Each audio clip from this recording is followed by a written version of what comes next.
I presented new insights into how cancer cells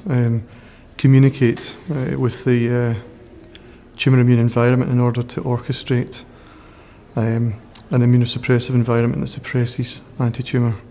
activity. We presented a novel role for a protein called focal adhesion kinase, which is frequently upregulated in human tumours. And what we identified is that specifically in cancer cells, it can translocate to the nucleus, where it takes on a new function of controlling the transcription of chemokines and cytokines, and so soluble factors that get secreted from the tumour cells that communicate through paracrine signalling networks to immune cells, and in particular regulatory T cells, which then suppress the activated CD8 T cell response and permit tumour growth. The work was primarily done in squamous cell carcinoma of the skin, and we're currently expanding those findings out to other tumour types to establish the relevance more broadly in cancer. Yes, the preliminary studies would tell us that we expect to see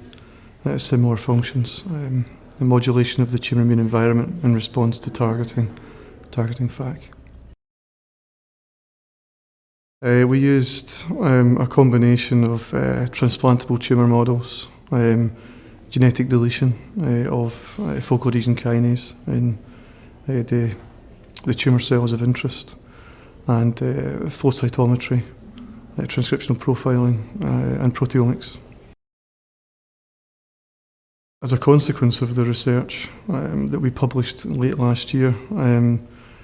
opening in the third quarter of this year, expected to open in the third quarter of this year, is a multi-centre, so 5 centres across the UK, a clinical trial to look at the potential clinical benefits of combining FAC inhibition with checkpoint blockade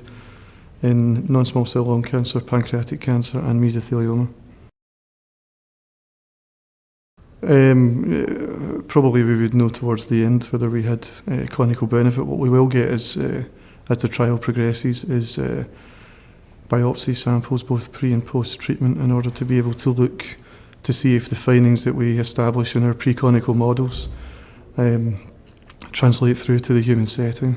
And so if we see modulation of the tumour immune environment in response to FAC inhibition, and then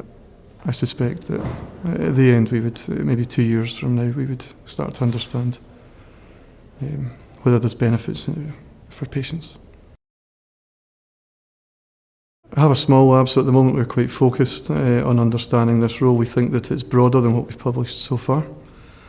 and so we're interested in trying to understand that more, so that we could start to expand out to look at other aberrantly regulated pathways in cancer cells that may control chemokines and cytokines, and whether they also could be advantageous to targets.